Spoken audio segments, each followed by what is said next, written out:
Have you ever been playing Roblox and seen something that just felt wrong? Like something that wasn't supposed to happen happened? Today I'm showing you some of the creepiest incidents ever caught on Roblox, and trust me, some of these actually get really strange. Hey you, make sure to subscribe, like and turn on post notifications, and don't forget to join my group to play with me.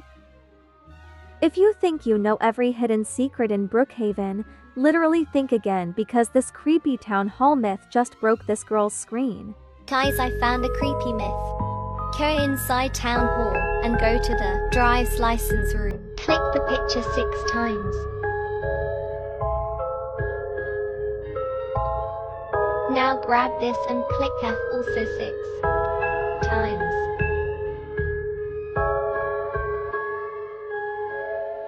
Now go to the room next to you.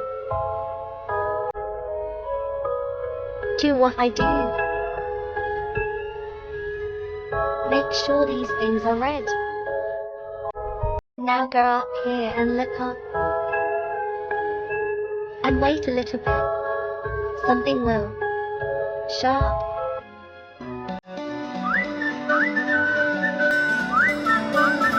Okay, so she really had us doing a whole obstacle course through town hall, flipping switches, clicking things 6 times, and swimming through Madison Lake just for that?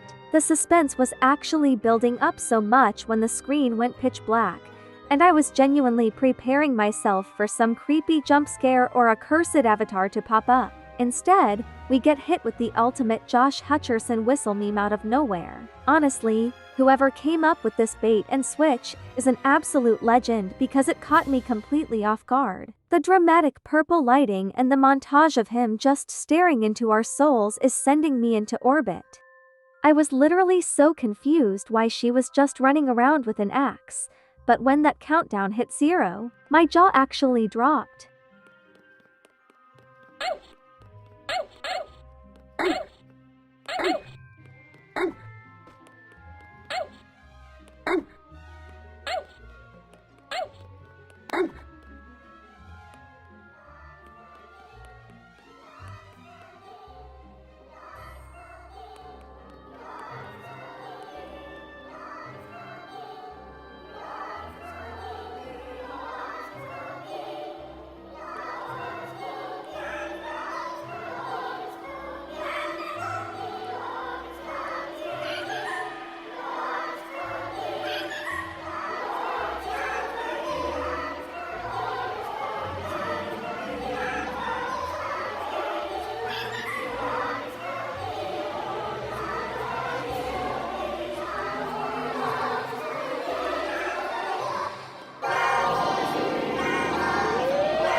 The way the game just entirely shifted gears is so wild. It started out looking like a casual zombie survival hobby or something, and then suddenly the sky turns red and everyone starts chanting that a higher power is coming. The background music becoming a literal choir was honestly kind of beautiful but so eerie at the same time. Her character dancing while waiting for the timer to run out was such a mood though. When the actual entity finally descended from the clouds, it looked like a terrifying multi-winged biblical angel, which is so unsettling for a Roblox game. The immediate disconnect message saying, "I'm disappointed in you, Miss Unicorn," gave me actual chills. It is so crazy how a fun little game can turn into a literal psychological thriller in a matter of seconds.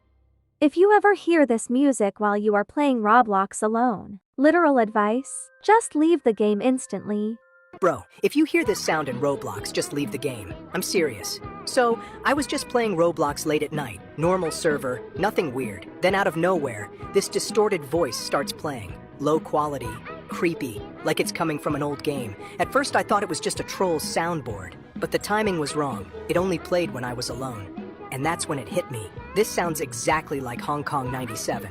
If you don't know, it's one of the creepiest retro games ever made. The audio is messed up, unsettling, and it feels like it's talking to you, not just playing. Here's what freaked me out. When I muted the game, the sound stopped. When I unmuted it, it continued, like it was waiting. No music, no footsteps, just that voice. So if you ever hear that Hong Kong 97 type sound in Roblox, it's not an Easter egg. It's someone making sure you're still listening. The way the background music completely transforms from a normal game vibe to this super distorted, low-quality voice is actually so unsettling. It is honestly terrifying how a regular server can go completely silent with no footsteps or music, leaving only that eerie retro sound playing in the background. It feels less like a normal Easter egg and way more like someone is purposefully watching and making sure you are listening to them. What makes it so much worse is how the sound literally reacts to being muted and unmuted instead of just playing on a loop. It is like the game is genuinely waiting for the player, which gives me absolute chills. If that specific vibe from Hong Kong 97 ever starts playing out of nowhere during a late night session, exiting out immediately is the only correct response. I would literally delete the app if a completely empty murder mystery server randomly did this to me and my sister. Help, this was scary. Me and my sister were playing murder mystery until everyone left the server, and then these two bots joined. My sister tried saying hi to, see if they would say anything, but they didn't. The guy kept doing random emotes until the round started. But here's a weird thing he did. You can see I got myrrh, but as soon I turned to him, he walked away, looked back fast, which, to me was weird but IDC. After I got him, I went to look for the girl.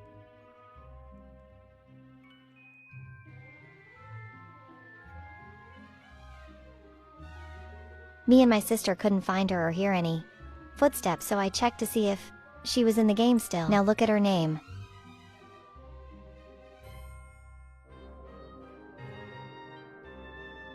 So then I went to look for her, again.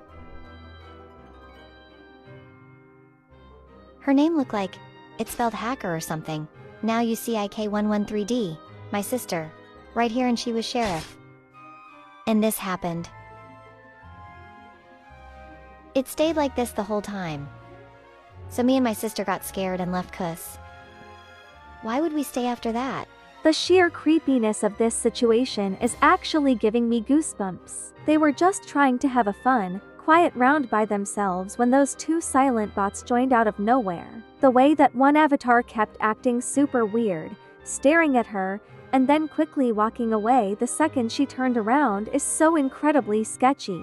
It genuinely felt like they were being targeted by an actual hacker. But the absolute worst part is when she checked the player list and saw that eerie name spelling out hacker in LeetSpeak.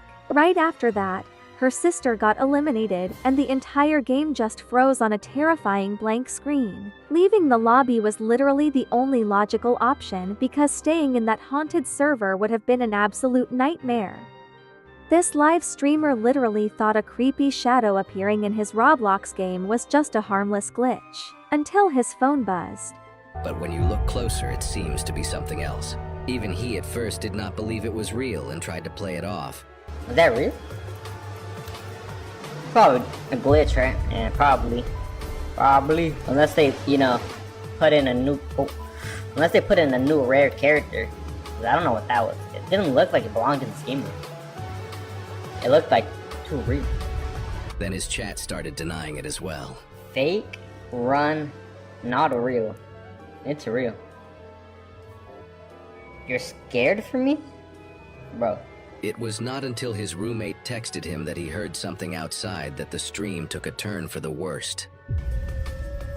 I just got a text. Yeah, I just got a text from my roommate. Yo, look at what he just sent me. A photo of the yard. Do y'all see that? Right there? This is a side-by-side comparison of both of the creatures that was spotted in the game and the photo that he was sent by his roommate. The streamer was seen to be very scared, so he had to go and see what was going on. The way his entire demeanor changed from casually laughing it off to complete panic is genuinely giving me chills. He was so convinced that the weird silhouette sprinting across his screen was just a rare character model or some random server issue that the developers put in. Even when his chat started blowing up and telling him it looked too realistic, he tried his absolute best to stay calm and keep playing. But that text from his roommate entirely flipped the script. Seeing that side-by-side comparison of the in-game shadow right next to an actual photo of a figure standing in his real-life yard is absolutely terrifying. It went from a funny internet mystery to a literal horror movie situation in 2 seconds flat, and honestly, staying inside that room after seeing that would be a total nope for me. These Roblox urban legends are actually getting way too real, and that final guest story literally gave me full-on chills. What are the creepiest Roblox moments ever? Starting with MM2 when this player was in the lobby and encountered a strange figure. At first it seemed like just another creepy avatar, but a few days later it started stalking them and joining their games. But the scariest part is that when they looked at it, the figure would just disappear. When this player was playing an obby, she saw someone with the title of owner, so she decided to follow them, but she never expected what was about to happen. She was led to a hidden platform with an ominous symbol on it, where the owner started repeating a chant that suddenly teleported them into a dark room with nothing but red walls. This developer was testing his new game by himself when a guest suddenly joined him. Everything seemed normal at first as they played together, but just a couple days later, all guests were removed from Roblox in a new update. He thought he was never going to see him again, but he got an invite to a game with one player inside. When he joined, he spawned in a mist with cryptic messages along a path. When he finally got to the end, he saw the guest waiting for him, which is when this happened.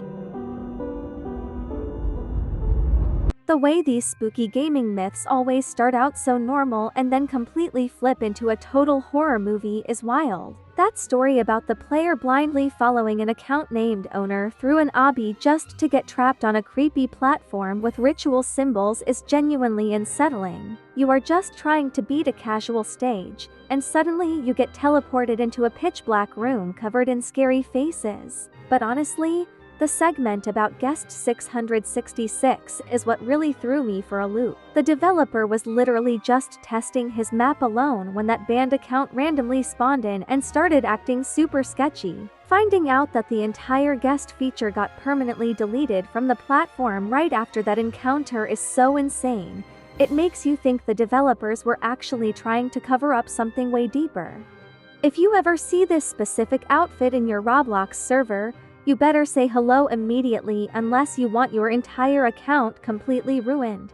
Scary Roblox hackers caught on 4K. CIRDY Cat Liga 2.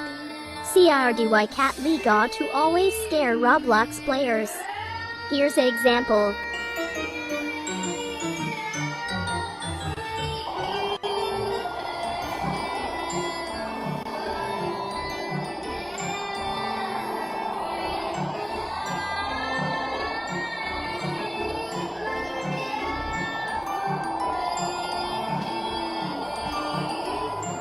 And she always scare people at this sound.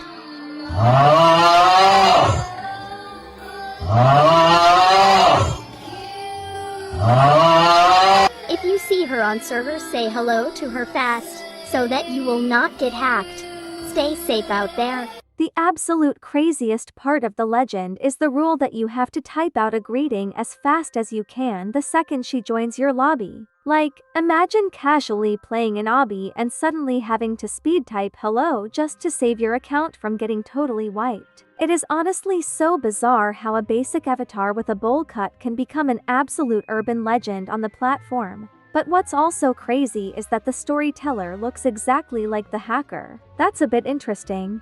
So you know how you're just chilling, watching your favorite childhood cartoon, and everything feels totally normal. Well, what if I told you that some episodes were literally hijacked? Like, I'm not talking about a glitch or a bad signal. I mean actual, super creepy footage that hackers or random people forced onto the TV screen out of nowhere. It literally scared so many kids for life. Make sure to like and subscribe to stay safe. This weird SpongeBob tape from 2005 is actually going to give me nightmares.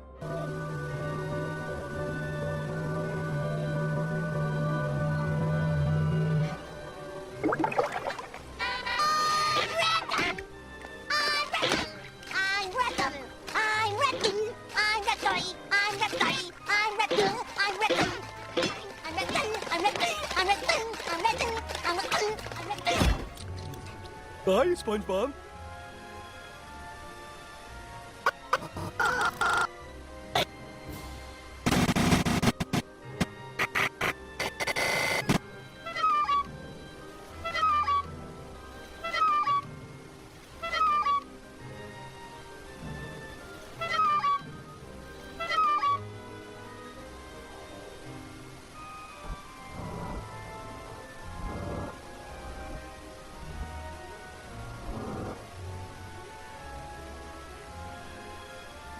bow, laces bow, laces bow, laces bow, laces bow, laces.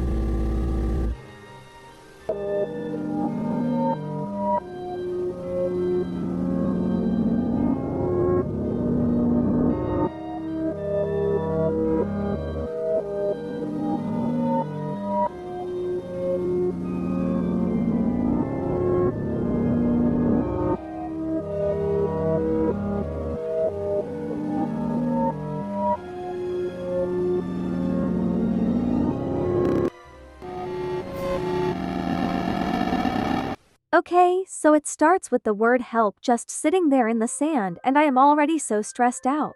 Then SpongeBob is literally sliding backwards everywhere on his face and it is freaking me out so bad. Like, why is he moving away from Patrick like that? And then he just randomly has red stuff dripping from his mouth. I am so confused and honestly just scared for my life right now. Then it gets even scarier because there is this super weird voice just repeating laces bow over and over again while a shoe is on a roller coaster. Make it stop please. After that, Gary the snail just stares right at me with these really big eyes, and the whole thing ends with SpongeBob doing the creepiest smile I have ever seen. I am never watching this cartoon the same way ever again, like seriously I need a hug. Wait, was Peppa Pig secretly a horror movie? And this is Daddy Pig. Peppa Pig.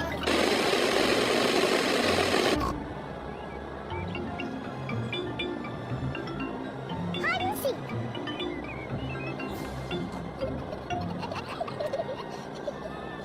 Peppa and George are playing hide and seek. It is George's turn to hide. He must quickly find somewhere to hide before Peppa finishes counting. 1, 2, 3, 4, 5, 6, 7. George has found somewhere to hide. Found you! Peppa has found George. George, I could see you too easily. Now it is Peppa's turn to hide. 1. I'll hedge to count. 1, 4, 5, 6.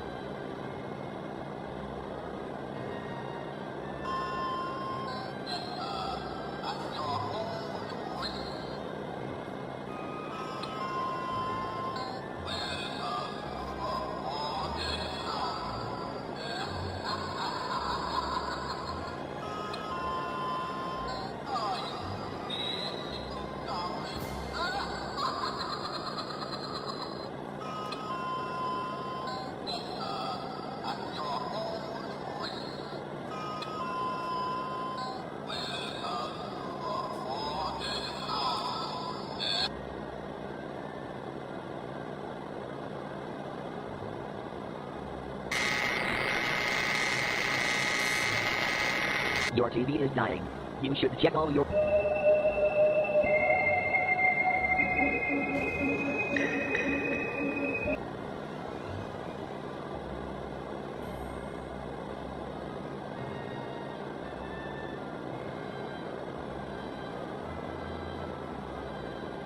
OMG, I am actually shaking right now. Did you see how the normal cartoon suddenly turned into this super creepy thing? It started out like a cute episode where George was hiding from Peppa, but then this scary face popped up on the screen. I literally have no idea who would do something like that to a show meant for kids. It makes me feel so weird and honestly kind of scared to watch TV. The part where it says your TV is dying gave me literal chills. Like, why would someone put a picture of a knife with stuff that looks like blood right after that? It is so strange that people say no one knows who did it even after all this time. This is definitely one of the creepiest internet stories I have ever heard. I am definitely locking my doors tonight for real. POV. You thought you were just watching SpongeBob, but the TV had other plans. There it is, unguarded. All I have to do is... Wait, it's too easy. There must be some kind of... security? This is our burglar alarm? A bucket of water? That was too easy. Hey, this isn't water. This is...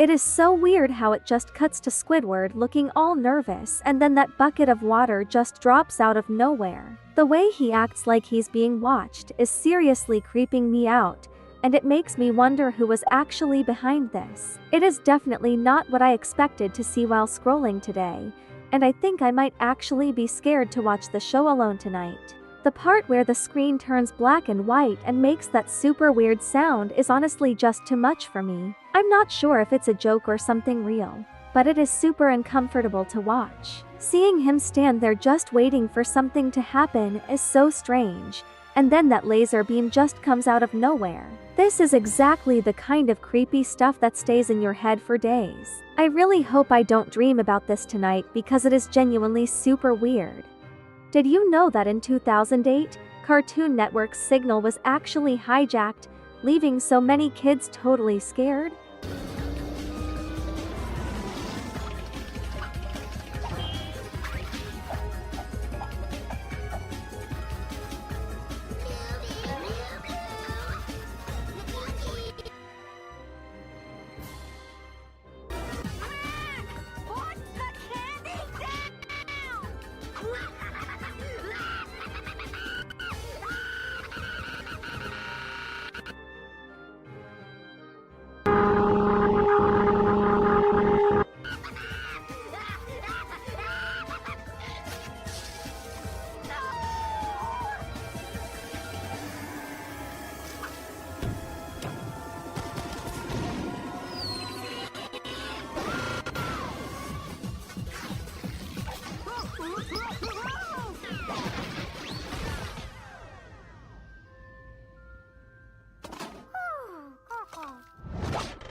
It is so strange to see the characters from Foster's Home for Imaginary Friends acting like that in such a dark, purple-tinted version of their show.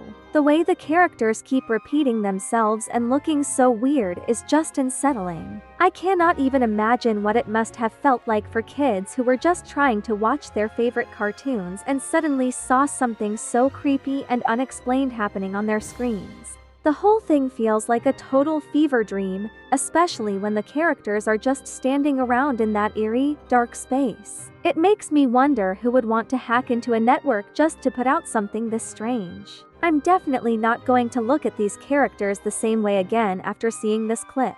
Even though it happened years ago, it is still so unsettling to think about how something like that could just pop up on TV without any warning. The regular show signal was hijacked and nobody knows who did it. That's weird. I knew you couldn't fix it. Dude, I fix stuff all the time. No, you don't. What do you mean? The cart, the shoes, the party, that other party. Stop right there. You know Muscle Man pushed me. Muscle Man wasn't even there. Fine, I'll fix it. You mean like when you fixed the grill? Or when you fixed the hot dogs by burning them? Or, oh no, wait, I know. You mean like when you brought us down here and locked us in the freezer to find more hot dogs? Oh, but surprise, surprise, there are no hot dogs. But I can... No, don't even say it. Just shut up so I can find a way out of here before you freeze to death.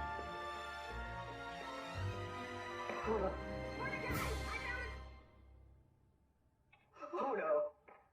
What are you doing with that drumstick?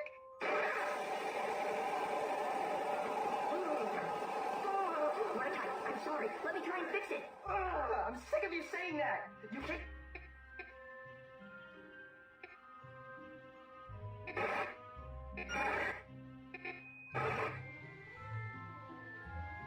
Sorry, I just want... I can fix this. I can fix this. You can fix... You got mad at me. Mordecai, don't... Mordecai? Mordecai? No! What are you doing?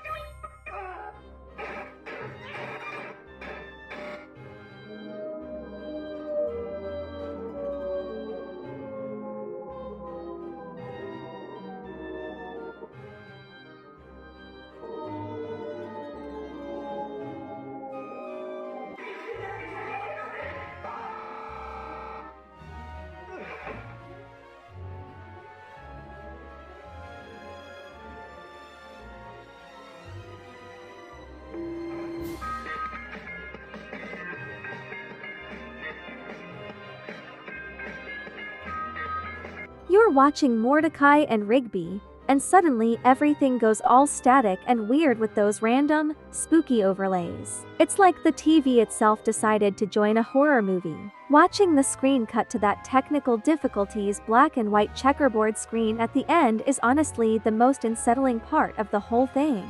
Who even does that?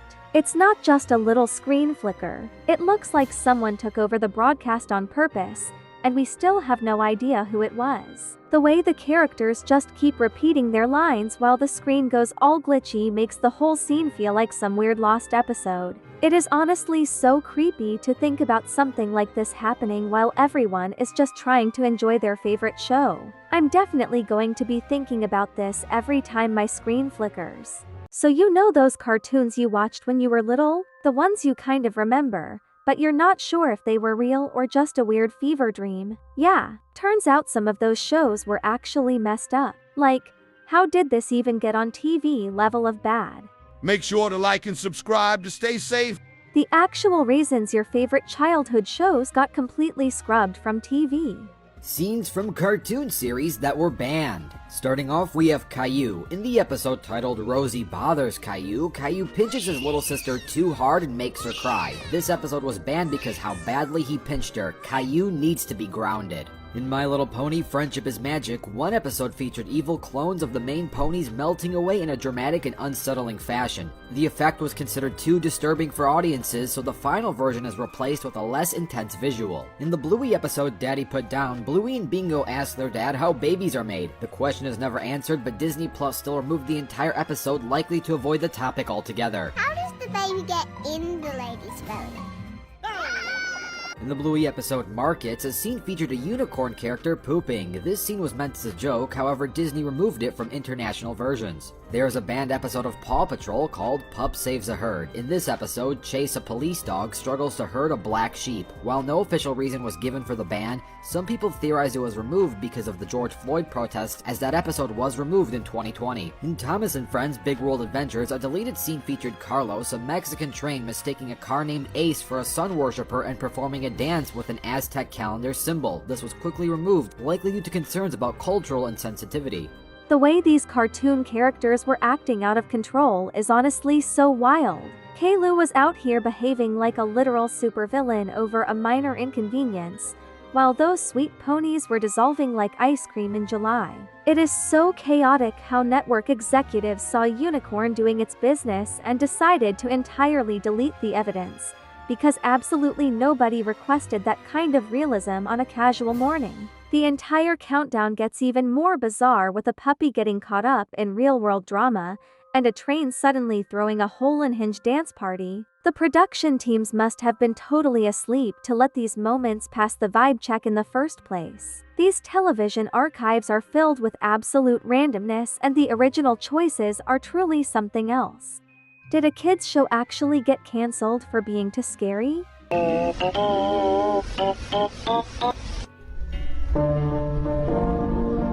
You might not believe me in this video, and to be honest with you, I really can't blame you. In this slideshow, we have SpongeBob educating us, saying, did you know that there was an episode of Sesame Street so scary that it had to be pulled off of air, making it a lost episode, and parents reported their kids screaming at the TV when the episode was airing. Now, pretty much 99% of people grew up watching Sesame Street and know what it is, so it might be kind of unbelievable that there could be something scary in one of these episodes. However, if we rewind back to February 10th of 1976, this is when the Lost episode was aired, and one of the guest stars in this was the Wicked Witch of the West. In this episode, the Wicked Witch was trying to find her lost broomstick, and the Muppets were also helping out.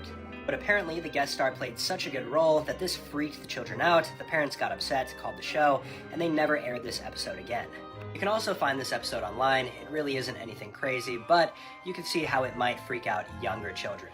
It is honestly wild how a show meant for tiny viewers caused such a huge scene. That wicked character looked way too intense for a cheerful morning cartoon, and it makes total sense why parents back then were not having it at all. It just gives off such weird, vintage creepy vibes, like something from a nightmare after staying up too late. Now that it is floating around the internet, the whole drama just seems kind of funny. She really just wanted her broomstick back, which is honestly a mood, but for little kids in the 70s, it must have been a total shocker. It is definitely more nostalgic than actually terrifying, and seeing the clip now just proves how much TV standards have changed over time. Remember when cartoons actually gave you trust issues? Have you watched this banned and traumatizing episode from Pingu that was literally creepy for no reason? If you don't know who Pingu is, then you probably saw him everywhere on TikTok this year.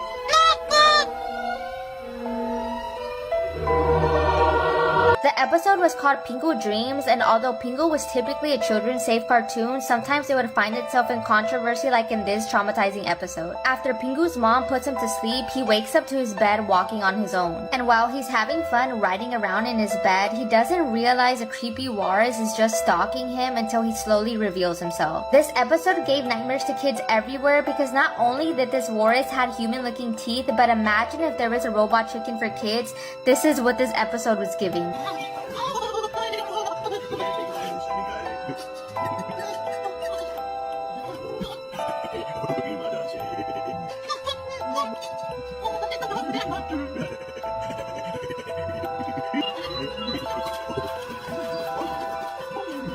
My younger self was not prepared for that walrus encounter. It's actually so wild how a cute little penguin show just decided to switch up and give everyone nightmares for no reason. Like, who thought a clay Matyan monster with actual human teeth was a good idea to put on TV? That entire sequence of him just staring and waiting for the right moment to jump out is legit the definition of chaotic energy. It's giving classic horror movie vibes. And I'm just sitting here wondering how this ever got approved for children in the first place, because that jump scare stare is honestly just way too much. You probably grew up watching these shows, but did you know some episodes were actually forbidden? Banned Nicktoons episodes. Starting off, we have the SpongeBob episode, Wormy. This episode was banned from being aired after it featured a loud jump scare of a horsefly whenever they did a close-up shot of Wormy's face. Again, that's not even a butterfly's face, that's a horsefly's face. Fun fact, this clip actually comes from a Bill Nye the Science Guy scene. The Wonder Pets episode, Save the Puppy, is banned for having too many poop jokes and potty humor. The Bubble Guppies police competition episode was banned after the George Floyd protest due to having police glorification. The Family Bath episode of Ren and Stimpy was banned due to, well, you probably could guess why. The Farmhands episode of Ren and Stimpy was also banned due to a joke featuring a middle finger. The Road Apples episode of Ren and Stimpy is also banned due to very graphic images of them getting ran over. The One Flew Over the Loud House episode was banned temporarily in 2020 due to the pandemic, however it did re-air in 2022. The Leapfrogs episode of Rocko's Modern Life was banned for having adult innuendo jokes. And lastly, an episode of Blue's Clues and You was banned due to the pandemic called Getting Healthy with Blue. It's actually so wild how some of these innocent-looking cartoons had moments that were just a little bit too much for TV. Looking back at these episodes is such a trip because I totally remember growing up with these characters, and finding out they were pulled for being too weird or creepy is just completely unexpected. Some of those visuals were definitely more unsettling than they had any business being, like that horsefly face or the awkward jokes that definitely went over my head when I was younger. It's pretty funny looking back on it now and realizing why the network had to draw the line on some of these scenes. You will not believe what actually got this show kicked off air. Or too mature for its younger American audience. Starting with Season 1, Episode 6, The Sushi Connection. In the episode, Caitlin is upset as she realizes she can't get a date because the lemon hat her job makes her wear is too embarrassing. Just another one of the many reasons for Caitlin to hate working at the squeeze. She then accidentally sprays a dude with a blender. Call me crazy, but I don't think the hat is her only problem. The rest of the gang show up with their lunch, including Wyatt, who's eating sushi, which the rest of the group find disgusting. Jen tells Caitlin that the guy she has a crush on, Kyle, came by the store she works at, the penalty box, to buy a tennis racket. She says he's coming back later to return it, so they set up for Caitlin to accidentally run into Kyle at the store later on. But when the moment arrives for Caitlin to shoot her shot at Kyle, she accidentally whacks him with a tennis racket. You know, it's really just not Caitlin's day. But while he's dazed and confused, Jen suggests him and Caitlin go on a date, and Kyle, who clearly knows how to pick him, agrees. Caitlin is excited, but she decides she needs a dress for her date. Seems a bit dramatic for a date at the mall, but in the 16 universe, the mall is like Disney World or something. She finds a dress she loves, but she can't afford it. So Jonesy suggests she just wear the dress and keep the tags on, then return it when she's finished. Later, when Caitlin meets Kyle for her date, Jonesy and the guys realize Kyle is a guy named Dirty Donaldson, and he's actually a well-known womanizer. Basically, he's just trying to give Caitlin his Dirty Donaldson, and the gang isn't having it. So Wyatt and Jonesy spy on Caitlin as she pretends to like fish, chokes on a wasabi that was too spicy, and ends up paying for her dinner because Kyle forgot his wallet. Yeah, sure you did, bro. To make it up to her, he blindfolds her, and takes her on a visit to the amusement park for a ride on the Vomit Comet.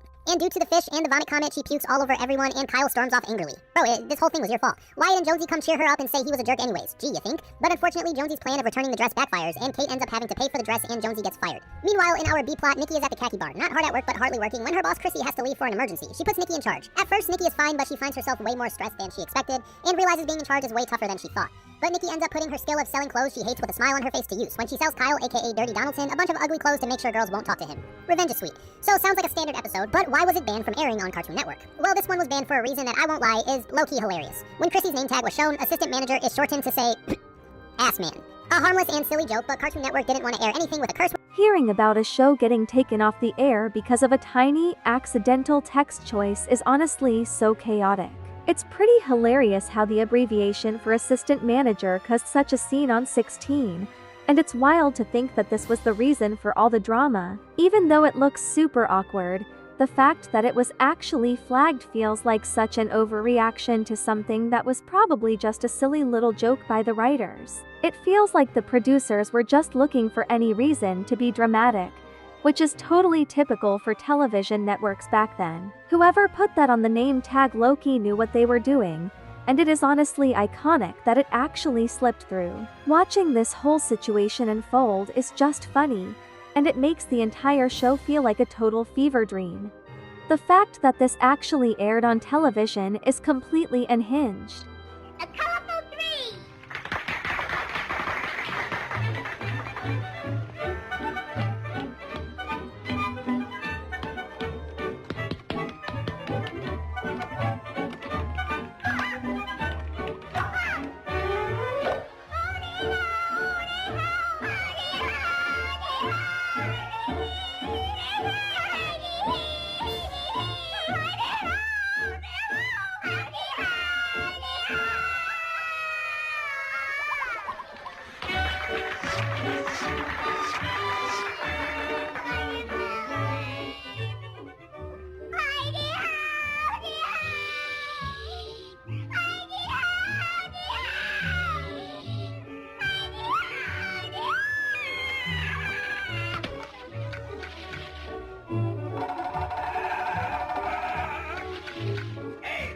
The way they made the performers have such exaggerated, dark skin tones compared to everyone else is just blatantly wrong. It is like they were trying so hard to create a specific, mean-spirited caricature that it just comes off as desperate and totally out of pocket.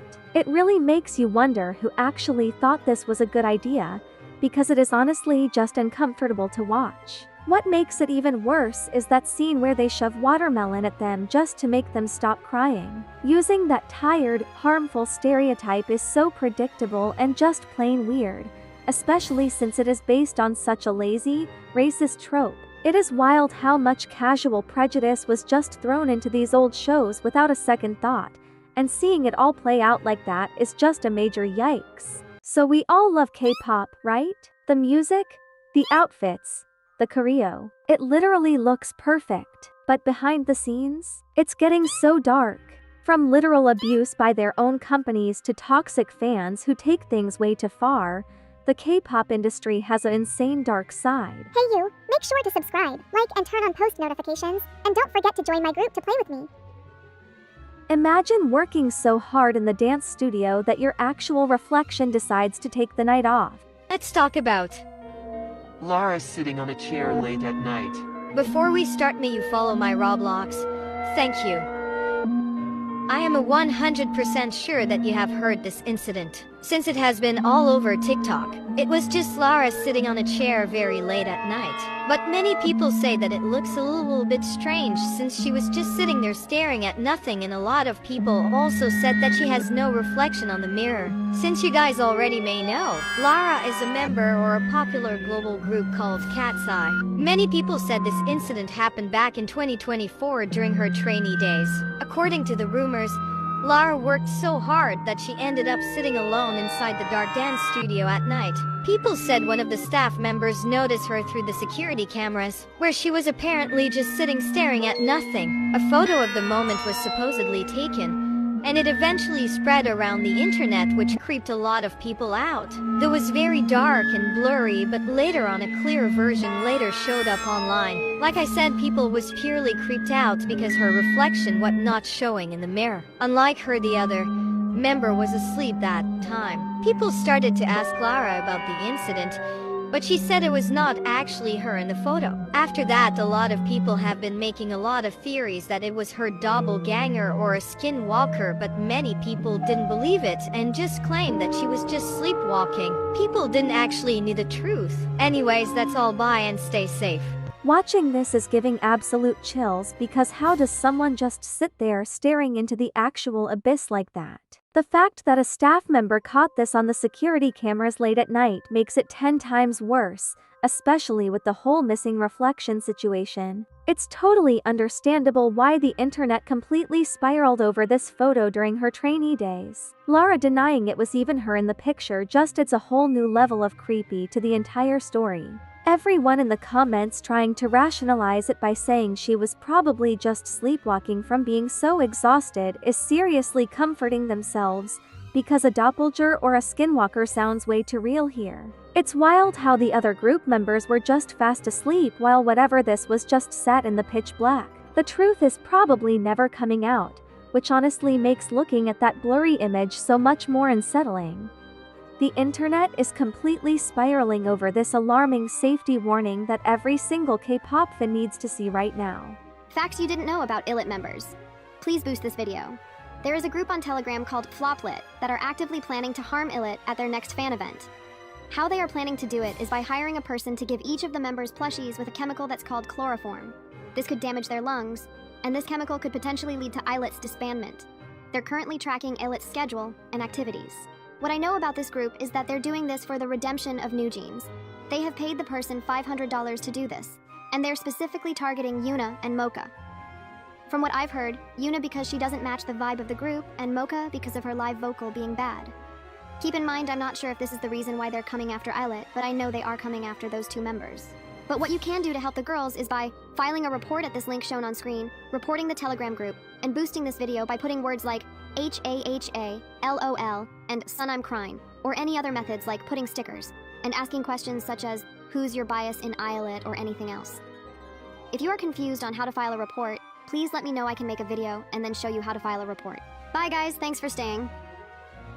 Honestly, this whole situation is beyond terrifying, and anyone who follows the community needs to be paying attention. It is so deeply unsettling that people are allegedly organizing online to literally harm members at an upcoming fan event. Finding out that certain members are being specifically targeted for the most ridiculous reasons just makes it feel so much more real and urgent. Nobody should ever have to worry about their safety like this just for doing their job. It is seriously crucial that everyone stops what they are doing and helps protect the girls by using that official reporting link. Taking a quick second to spam the comment section to boost the algorithm could literally make a major difference in keeping them safe. Hopefully, the agency steps up the security immediately, because this is incredibly serious and cannot be ignored.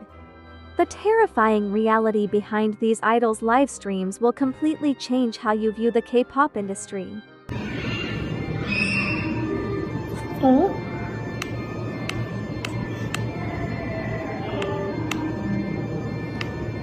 뭐지? 지금 리센드가 있는데 서로 놀고 있나봐요. 이거 무슨 소리일까요?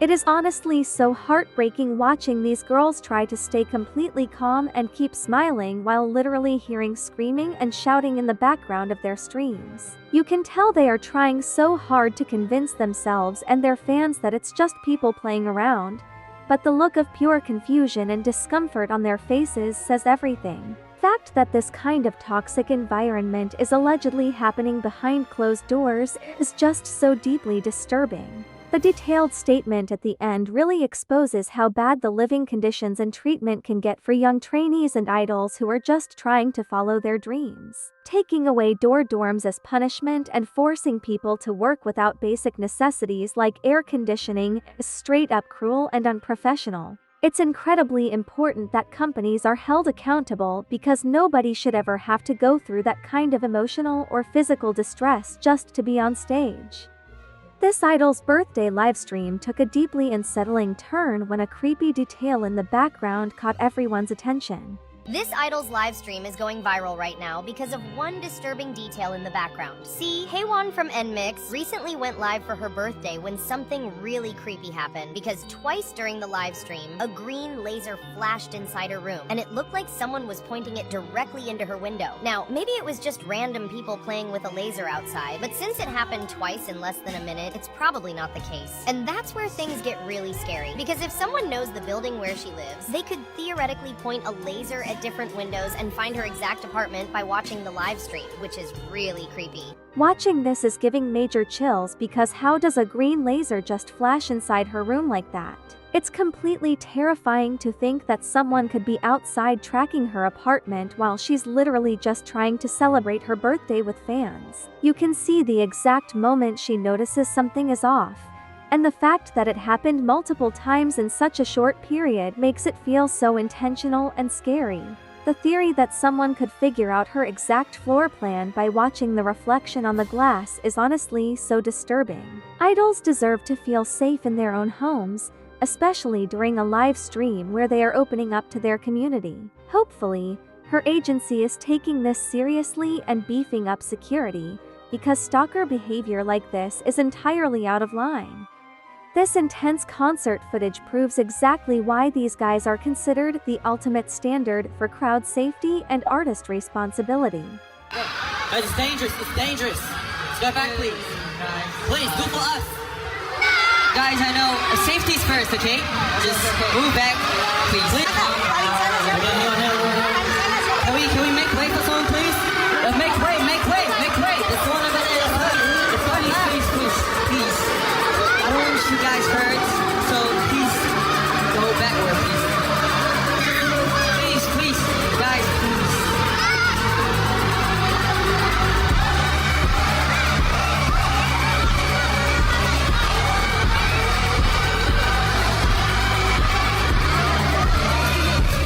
It is honestly so incredible seeing a major group use their platform on stage to completely look out for their crowd when things start getting chaotic. You can tell they genuinely care about the people standing in the front row because they completely paused the energy to make sure everyone stayed safe. The way the leadership took control of the microphones to calmly but firmly guide everyone back shows how deeply serious they are about preventing anyone from getting hurt. I can't believe someone in the crowd yelled no, while they were just trying to keep everyone safe.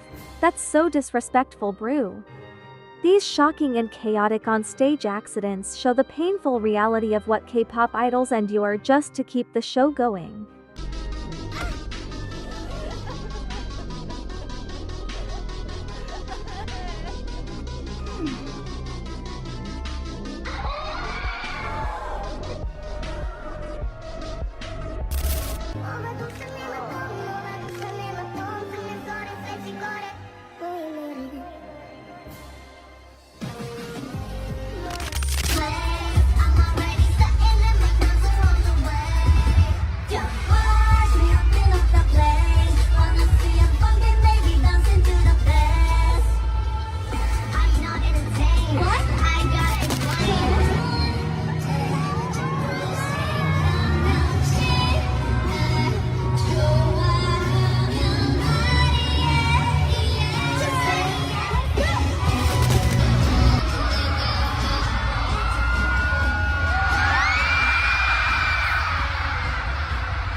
So heartbreaking seeing these girls have to deal with actual physical pain while trying to maintain their composure on stage. You can tell they are trying so hard to push through the discomfort just to deliver a perfect performance for their fans, but the moments where the pain breaks through are just devastating. The way the ITZY members completely rushed over to support each other when that painful nail injury happened shows how tight-knit they really are, even when the situation is totally chaotic.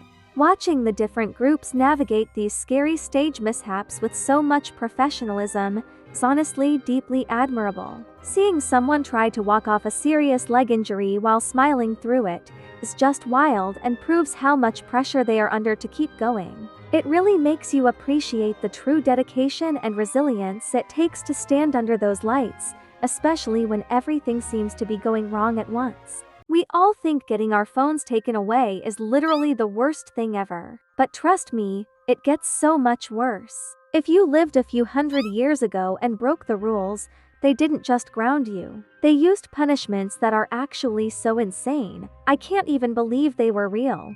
Hey Devo. Make sure to like, comment, and subscribe for a shout out. Wait. So your head can actually stay alive after it gets chopped off? This is literally the most terrifying thing I've ever heard. When someone gets beheaded, does the body experience the loss of a head? Or does the detached head experience the absence of the body in a brief moment of fleeting consciousness? Or does everything just instantly go dark? It's questions like these that keep me up all night. Public beheadings by guillotine were all the rage in 18th century France, and they actually ran a test for this very question. Death by guillotine was completely legal in France until 1981, with the final legal beheading in human history in 1977, just about 50 years ago. At the height of the French Revolution in 1794, French chemist Antoine Lavoisier was convicted of tax fraud and also of lacing tobacco with water, sentenced to public execution by way of beheading. As a final plea, he requested if he could run an experiment with his execution, you know, for science. Man, that is some hardcore dedication. Imagine being on death row and being like, you know what, let's test something out. Before his execution, he tells his servants that he would try to blink as much as he could after his head got chopped. So he gets guillotined, and his servants reported that his head actually continued to blink for 15 seconds after decapitation. So that's myth confirmed, right? The detached head must continue to experience consciousness with the absence of the body. I mean, it seems pretty obvious. The head is where the brain is, but doctors at the time claimed the blinks were merely involuntary muscle twitches and had nothing to do with consciousness. But then in 1905, Dr. Gabriel Boriot observed another decapitated head after an execution in Orleans, France. He realized it too was twitching, but when he called out the beheaded man's names, the head's eyes moved and stared directly into the doctor for about 30 seconds. Blinking, sure, we can let that slide, but eyes moving directly towards someone calling your name sounds a lot more like consciousness to me. Scientists even say that a decapitated head technically has enough oxygen stored for metabolism to continue for at least 10 seconds. So it seems like it's possible that a decapitated head might actually live out its final seconds of life as a standalone head before fading away. What would you do during that time? Okay, that part about the guy blinking for 15 seconds after his heat got chopped off is genuinely so traumatizing. Like, imagine looking at your own body from the ground. It's so crazy to think that your brain still has enough oxygen to just vibe there and process what just happened. If that doctor called my name, I would literally look at him so hard too, just out of pure shock. What would anyone even do in those last 10 seconds? It is so unreal that people used to stand around in crowds just watching this happen like it was a normal Friday afternoon. History was absolutely unhinged, and I'm so glad we just have to deal with drama at school instead of literally losing our heads. Wait. They actually had a box lined with spikes just to stop people from moving? I would literally pass out on day one. This was one of the most brutal punishments of medieval Europe, known as the iron coffin, named after its coffin-like shape. The victim was forced into a cramped, half-squatting position inside a metal box. The interior was lined with sharp iron spikes, so even the slightest movement would result in painful injury. Most dared not move at all. Small holes were left at the top of the coffin, not for mercy, but to deliver food and water, so the torture could last even longer. It was a punishment designed not just to kill, but to slowly dismantle the body and mind. Over time, the victim would suffer from joint stiffness, muscle atrophy, and eventually sepsis from the infected wounds caused by the spikes, a slow, agonizing death. It wasn't justice, it was pure cruelty, engineered by devils in iron. This was one of the cruelest wartime punishments in medieval Europe. The victim would be confined inside a narrow stone chamber, so tight that they couldn't sit, lie down, or even bend their knees. They were forced to stand upright at all times. Death didn't come quickly. In fact, the prisoner was given enough food and water to keep them alive, not out of mercy, but to prolong the suffering. As days passed, their legs legs would begin to swell from standing too long. Blood circulation would deteriorate, and the weight on their muscles and bones became unbearable. The pain in their legs made it impossible to sleep, and the body began to shut down from both physical exhaustion and mental torment. Eventually, the victim would collapse and die, standing, not from violence, but from a slow, calculated destruction of the human will. That part about the iron coffin is honestly so disturbing and cruel. Like, imagine being stuck in a tiny box, and if you move even a tiny bit, a spike pokes you. That is so traumatizing, and it's actually insane that they would give them food just to make the punishment last longer. Like, they were literally engineering ways to be as mean as possible, and it's so wild to think about. The stone chamber one is just as bad because not being able to sit or lie down is a literal nightmare. Your legs would get so swollen and hurt so bad. I can't even imagine how terrifying that would be. Honestly, people back then were so unhinged, and I am just so glad we don't have to deal with stuff like that anymore. If you think your life is bad, wait until you see what they did to people with a boat and milk. It is so toxic. Only one that genuinely made me feel sick. Here's how it worked. The victim would be stripped naked and placed inside a hollowed-out wooden boat. A second, identical boat would be placed on top, creating a shell with the person's head, hands, and feet sticking out through holes cut into the sides. So far, not great, but nothing you can't handle. Just wait. The executioners would then force-feed the victim a mixture of milk and honey until they developed severe diarrhea. Then, they'd smear more milk and honey all over the exposed parts of their body, their face, their hands, their feet, paying special attention to their eyes, ears, mouth, and genitals. Then, they'd take this human milk and honey sandwich and set it adrift in a stagnant swamp. And then they'd wait. The honey and milk would attract every insect in the area. Flies, ants, wasps, beetles, all of them swarming around the exposed flesh, feeding on the sweet mixture, laying eggs in every crevice they could find. The diarrhea pooling inside the boats would breed maggots and more insects that would begin eating the victim from the inside out. All while the person was still alive, still conscious. That part about feeding them milk and honey just to make them get sick inside the boat is honestly so foul. Like, imagine being stuck out in a swamp and you can't even move while actual wasps, ants, and beetles are swarming all over you. That is so traumatizing, and it's actually insane that they would keep coming back to feed them more just to make the punishment last for weeks. They were literally engineering ways to be as cruel as possible, and it makes my stomach turn. The whole thing with the bugs breeding inside the wood is a literal nightmare, and I can't even comprehend how anyone could think that up. Your whole body would be itching and hurting so bad, I would literally pass out from pure shock on day one. Honestly, people back then were completely unhinged, and I am just so glad we don't have to deal with stuff like that anymore. Kneeling on frozen peas for hours just for talking in class? School punishments are officially getting out of hand. School punishments that went way too far. Part 1. A student in China was misbehaving in class, but instead of sending her to the principal like a reasonable person, the teacher forced her to kneel on frozen peas with both her hands raised for hours. Then another girl took a picture of this harsh punishment, and she got expelled for it. Next, this 7-year-old girl, Lamaya Kamen, got a new haircut with braids, so she started playing around with them. So the teacher told her to come to her desk. She then grabbed a pair of scissors and cut off one of her braids in front of the whole class. A student at Zephyr Hills High School in Florida was drinking soda in class one day. Now, the science teacher didn't just throw it away. They also forced the student to wear a cone of shame dog collar on his head. The teacher had apparently forced multiple students to wear this dog cone, until multiple photos and videos were leaked. And surprisingly, her punishment was just a 5-day suspension without pay. Finally, 2 students started a fight at Westwood High School in Florida, and they were given a choice for their punishment. They could either get suspended, or they had the option to hold hands in the middle of campus while the rest of the students could watch and take photos and videos. And you can probably guess which one they chose. Making the student wear an actual dog cone of shame in front of the whole class is honestly so messed up.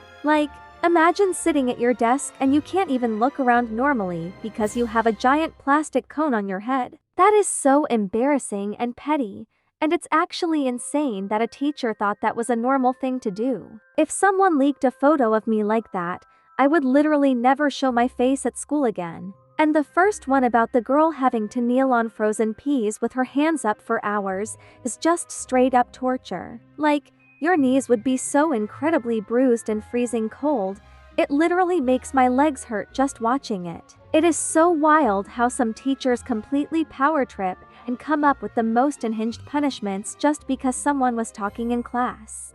Imagine getting literally licked to death by a goat. Human history was actually so weird.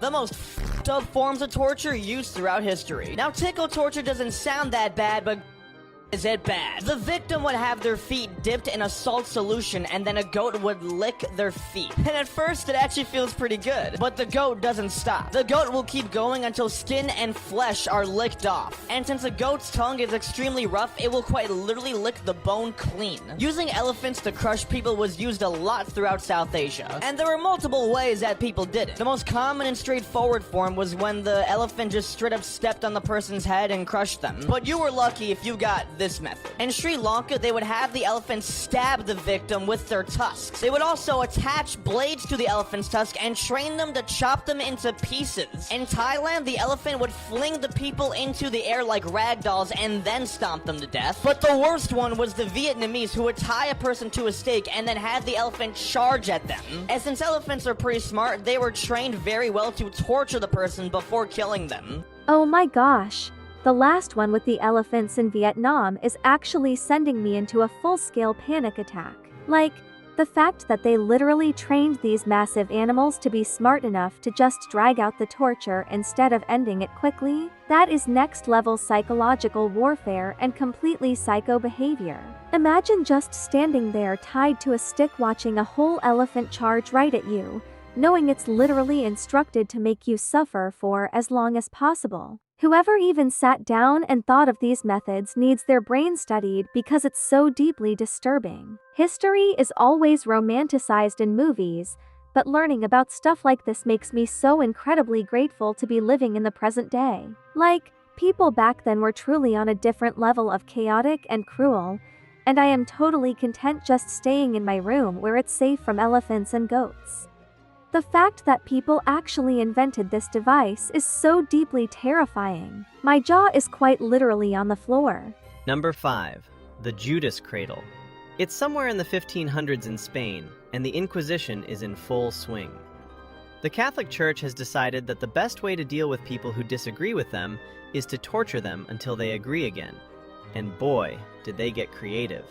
The Judas Cradle was one of their greatest hits. Picture a wooden pyramid, about 3 feet tall, pointed at the top, mounted on a set of legs like a stool. The victim would be stripped naked, hoisted into the air by ropes, and slowly lowered onto the point. And I think you can figure out where the point went. Gravity did the rest. See, the beauty of the Judas Cradle, if you can even call it that, was that the torturer had total control over how much pain the victim experienced. They could lower you slowly over the course of hours, adding weight to your legs to speed things up, or they could pull you off and start over if you hadn't confessed yet. The pointed tip was just sharp enough to cause agonizing pain without actually killing you quickly. The whole point, no pun intended, was to keep you alive and suffering for as long as possible. And here's the part that really sends it over the edge. They never washed the thing between victims. So even if the pyramid itself didn't kill you, the infection from the last dozen people who sat on The absolute worst part about this whole thing is definitely the end where they mentioned they never even washed the pyramid between people. Like, as if being slowly lowered onto a sharp wooden block by actual ropes isn't already the most agonizing nightmare thing you could possibly imagine. You also have to deal with gross infections from the last person. That is just beyond toxic and completely unnecessary. It genuinely makes me feel so sick to my stomach thinking about how much control the torturers had over the entire situation just to make someone suffer for hours on end. Have you ever tried to go back and play a Roblox game from, like, 2016 for the nostalgia, only to find out the buttons are broken, the screen is glitched, and you literally can't even move? It's not just bad luck, it's something called code rot. Today, we're talking about why our favorite childhood games are slowly falling apart from code rot. Make sure to like and subscribe to stay safe. Is 2018 Roblox code actually decaying into a glitchy mess? Or are these games just cursed? Let's find out. Playing old games to see if they have code rot. Today's game, Family Life. This game was another one of those role-play games very popular back in the 2018 era. It was made in 2018 and hasn't really been updated since. The morphs in this game generally all worked pretty well, however some were missing parts.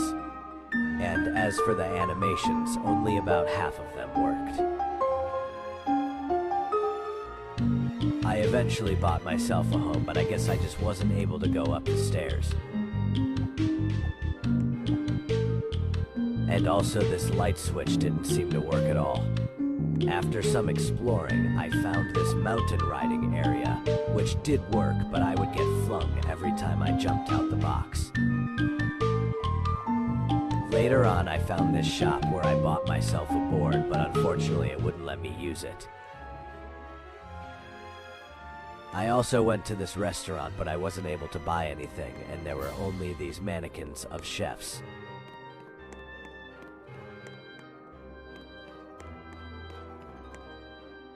OMG, okay.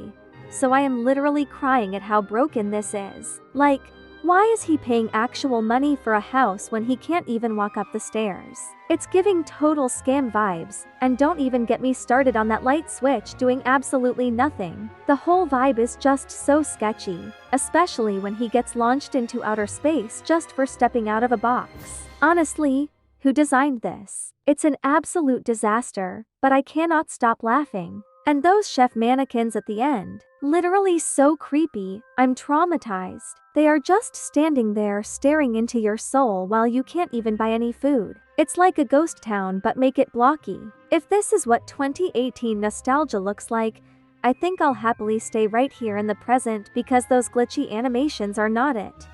Is this prison still open for business or totally abandoned? Testing old Roblox games for code rot. Today we're testing Redwood Prison. This place was like Jailbreak, and a really big game with 300 million visits, but it hasn't had an update in years.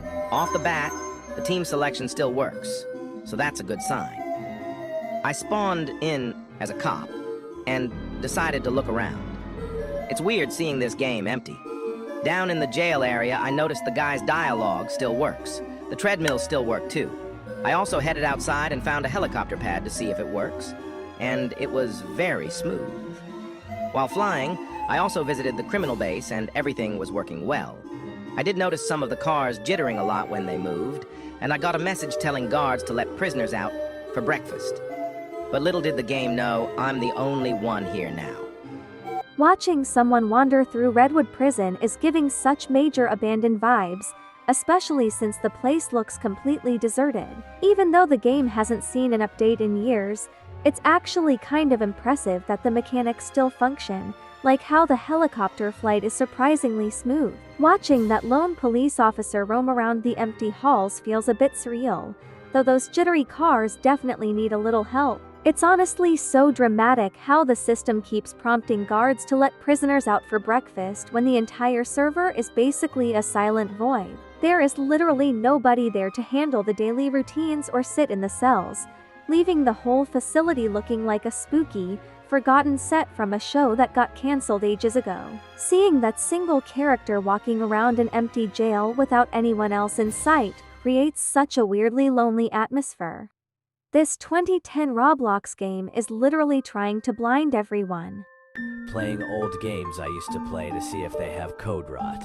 Today's game is this freeze tag game made in 2010 and last updated in 2022. I realized you need another person to join for the game to even start, so I decided to look around while I waited. The morphs surprisingly still worked. I eventually came across this ranking system which seems to have nothing on it. Only this red scrolling bar with nothing to scroll through. Eventually, someone joined named dummy_384 who may or may not be a bot.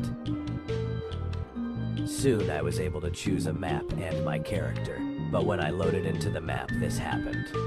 A very bright yellow light just shines throughout the whole map. This made it quite difficult to find dummy_384. Eventually, I was able to tag him and the map reset.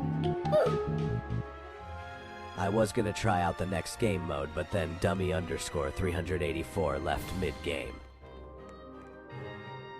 Anyways, here's the game if y'all wanna play. The entire screen basically turned into a neon nightmare the second the round started. A character running around in circles while a literal sun appeared to have dropped onto the map creates such a chaotic mood. Watching that little skeleton try to chase down a robot named Dummy 384 while everything flashes bright yellow is actually so stressful. It seems like the game completely gave up on reality and decided to just become one big, glowing blob. It is honestly hilarious how a freeze tag match from over a decade ago functions, even if it looks like a total fever dream. Everything from the weirdly empty lobby to the bot just quitting mid-round adds to the charm of how bizarrely broken the experience became. Navigating through that bright haze to catch a tagger feels like a random challenge that nobody asked for, yet watching the whole thing unfold remains weirdly entertaining. This game is totally breaking reality with a glitch that is actually kind of genius. Going through code-rotted games. Today we have Murder Party. This game used to be very known and loved during its peak. Today it's averaging around 300 people. For context, it's basically murder mystery but with extra roles such as hacker, party planner, detective, and hunter. Might as well grab my daily reward. There doesn't seem to be anything going on with the lobby. You can still vote for the map in the upcoming match. The problem isn't with the lobby, but the gameplay itself. So let's go through that. Every single role seems to be functioning just fine. Apart from one of them. That role is the party planner, which we mentioned earlier. Initially, as a party planner, you had to throw a party hat at every player in order to win the match, which today is super difficult to do, so upon equipping your party hat, you are now literally unable to move for some reason. This also applies to the people that received your party hat.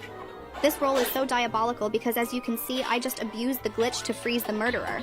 This resulted into the sheriff defeating one of them easily. I wouldn't really call it code-rotted, as it is still somewhat playable. Let me know if I missed anything, and see y'all next time.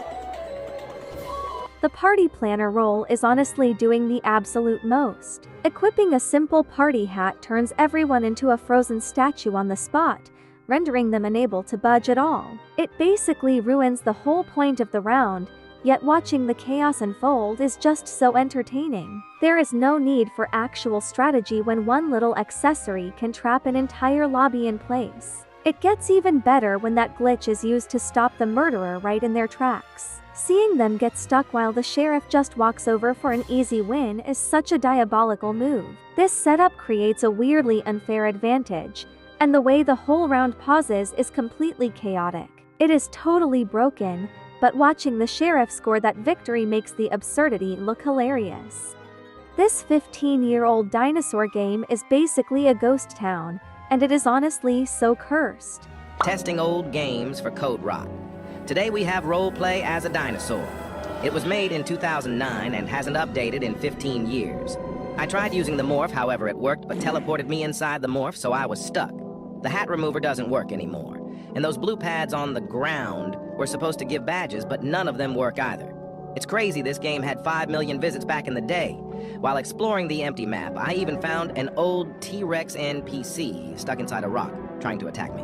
The roleplay as a dinosaur game is actually hilarious because nothing works anymore. The morph system is totally glitched, and getting stuck inside the dinosaur body is such a funny disaster. Plus, the hat remover is clearly just for decoration at this point, and those blue pads on the ground are completely useless since they do not give any badges. It is honestly like the game just gave up on existing and decided to become a broken mess that nobody knows what to do with.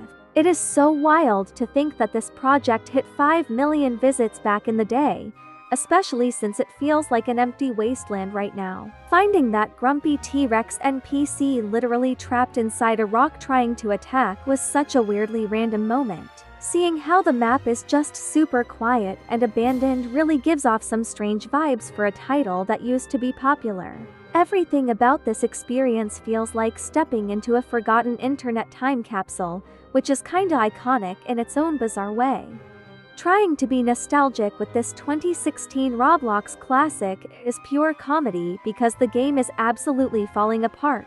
Testing old games I used to play to see if they have code rot. Today we're visiting this classic game called Adopt and Raise a Baby that most of you probably know. The first thing I decided to test out was the skateboard.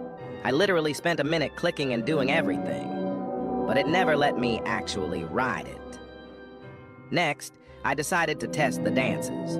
Some of them still worked, but a lot of them would just do absolutely nothing anymore. I went to explore the clothes store, and surprisingly, it still worked completely fine. I also tried working at a job, and I could still interact and give the NPCs food. However, I noticed they walk really weirdly now, like a stutter walk. I've seen a lot of this with NPCs in older games, so it definitely feels a bit broken. Eventually, I went to check out another area and found a vehicle spawner. I had to pay cash to get a car, but the second I started driving, the wheels completely unanchored from the vehicle and rolled away, totally wasting my money. On top of that, I ran into this crazy jump glitch, where every time you try to jump, it just pushes you all the way back in one direction. The skateboard just refuses to cooperate, leaving the player stranded on the road while they frantically click everything, which is honestly so embarrassing. It's hilarious how mechanics that used to be super fun now just result in a total breakdown of logic. Even the NPCs are acting totally weird, with that strange stutter walk that makes them look like they've completely forgotten how to interact with the world. What if I told you that the scariest things you could ever find out might actually save your life one day? Here are the creepiest facts that you absolutely need to know right now. Hey you, make sure to subscribe, like, and turn on post notifications, and don't forget to join my group to play with me. The way they used a literal chicken to catch thieves back then is sending me. If someone stabs you in the chest, it can puncture your lungs. That would cause all the air inside your lungs to leak out, and the pressure would build up on your small heart. But to survive this, you can take a plastic cover, place it over the wound on your chest, and tape it down on 3 sides. This way, outside air won't get sucked in. And until help arrives, you should lie down flat on the ground like this. Well, sometimes you walk into a room and immediately forget why you even went in there. This actually happens because of the doorway. The human brain treats crossing a doorway as the start of a new event, which can make you forget the previous one. And if you want to remember what it was, just go back through the same doorway and think about it again. You know, back in the old days, they used to put a rooster under a basket and rub garlic and ginger on top of it. Then, anyone who was suspected of stealing was told that the rooster would recognize the real thief the moment they touched the basket. One by one, people were sent into a room and asked to touch it. After they came out, their hands were secretly smelled during a handshake. If their hands smelled like garlic and ginger, it meant they had touched the basket. But if someone's hands didn't have that smell, they were marked as the thief, because out of fear that the rooster might crow and expose them, they hadn't dared to touch it. That whole bit about using a rooster as a medieval lie detector is actually wild. Like, imagine being a thief back then, walking into a dark room and genuinely believing this random bird under a basket is about to expose your whole life the second you touch it. You think you're being so incredibly slick by just skipping the basket entirely, only to get completely busted during a basic handshake afterward because your hands don't smell like garlic and ginger. It is literally the ultimate psychological mind game, and the pure anxiety would have probably made me confess before even entering the room. Why is nobody talking about that fish smell fact? Because what? Here are some facts that you probably didn't know that one day could save your life. If your house smells like fish for absolutely no reason, 9 times out of 10, it means that there's an electrical fire. If someone gets stabbed, do not take the knife out. It acts as a plug to the hole and prevents blood loss. Apply pressure to the wound and call the police. If you ever come face to face with a mountain lion, don't turn your back on it, just walk backwards. Cats are ambush predators, and they'll wait for you to turn around before they attack. If you're ever being held up at gunpoint, look the person dead in the eyes and say, "You don't have to do this." Humanize them.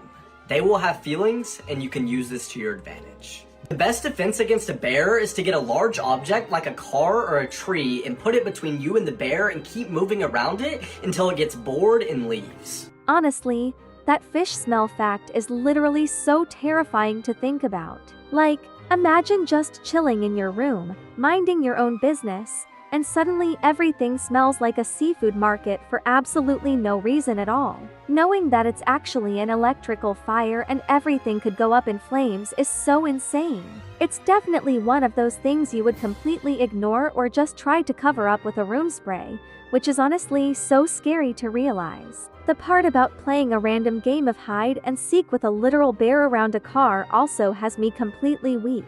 Like, You're just supposed to keep circling around a vehicle until the animal gets totally bored and walks away? It sounds so chaotic. But hey, if it actually works, I guess it's good to know. This whole video is honestly packed with such wild information, but it's definitely comforting to know what to do if things ever get that crazy. Imagine getting a late-night call saying your person was in a bad wreck, only to find out they're totally fine and someone is literally trying to lure you out of your house. Here are some real-world scenarios that can happen to anyone, including yourself, and this is how you can save your own life. It is approaching 10 p.m. at night, and you're still home alone, scrolling through your phone. And suddenly, it rings. There's no caller ID, but you still answer.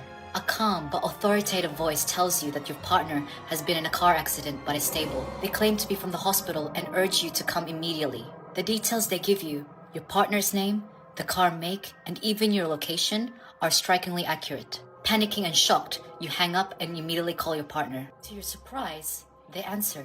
Very confused, but perfectly fine behind their desk at work. The reality hits you instantly. Someone is trying to lure you. This is what you should do immediately to save your own life. You must be very strategic and intelligent when doing this, but you must check if someone is already watching you from the window. Do not leave your house. Lock all the doors and windows immediately. If you are confident that you're not being physically and directly stalked by someone in the moment, check for your surroundings. Call your partner again and stay on the line to confirm their safety. If you have a landline telephone, call the police immediately on that while staying on the line with your partner. If you don't have a landline telephone, use the phone you're currently on, hang up on your partner, and call the police as fast as you can. They knew you were alone, and they knew how to manipulate you into leaving the safety of your home. Had you gone, you likely would have never made it back. Contact the police about every single detail of the phone call, especially if they knew your schedule and your personal information. Look for any unfamiliar vehicles, objects, people, or any movement outside the house. In more disturbing cases, someone might already be watching or observing, or even hiding in the corner of the house, and even your front door waiting for you to come out. If you can, do not let them know that you're aware. Avoid further answering for any other phone calls, especially the one with no caller ID, and block any number that you think is unrecognizable. Oh my gosh. This is actually so terrifying because it could literally happen to anyone. The fact that these people can just find out your exact schedule, your location, and even your partner's name is just beyond creepy. Like, imagine being home alone in the dark, freaking out because you think someone you love is hurt, and your first instinct is obviously to just run out the door to help them. But realizing that it's all a massive trap to get you outside, that is honestly straight out of a horror movie. It makes me want to double check my locks right now. And the part about them potentially standing right outside the door waiting for you is what really sent chills down my spine. It's such a smart reminder to stay calm and confirm things first, instead of just panicking and reacting, because that's exactly what they want you to do. Keeping a completely straight face and not letting them know you're onto them is probably so hard when you're screaming on the inside, but it's so real. Definitely never answering an unknown number ever again after watching this. Hold on, pause everything because this video is literally about to save your life and some of these facts are actually insane. Never drink or swallow water when showering or bathing. Facts that could save your life. If a police is chasing you for whatever reason, always turn left if you get out of their sight. Police learn in their training that if the suspect is out of sight, they often turn right.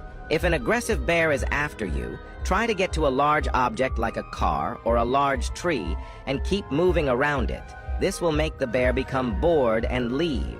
But if there are two bears, run for your life! Your phone might be spied on. To find out, click on Share, then select More. If an unknown app appeared, delete it immediately. If someone is trying to kidnap you, go for their ear. It only takes 25 pounds of force to rip off a human's ear, so grab the top of their ear and pull it down. If you're wondering how much 25-pound force is, it's basically like opening a pickle jar. If you type wicked with small letters and use brackets, you will unlock a new secret emoji. If you find yourself around chlorine gas, pee on your sock and put it over your mouth and nose, because pee can neutralize chlorine gas. Before the last fact, follow us to get smarter every day. If you are in a fight with someone and the person's pupil dilate, just say sorry and go away. So I am officially traumatized by that last fact. Like, are you kidding me right now? If I'm ever in a fight and someone's eyes just casually expand like a literal anime villain, I am not just saying sorry, I am sprinting in the opposite direction. Though, honestly, some of these are so wild.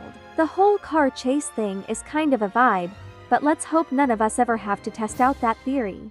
And don't even get me started on the ear thing, because that is genuinely terrifying to think about. Like, who actually figured out it takes that exact amount of pressure? It's giving major horror movie energy, but honestly, it's kind of good to know just in case things get super crazy. The chlorine gas one is just pure chaos though, and I really hope I'm never desperate enough to actually try it.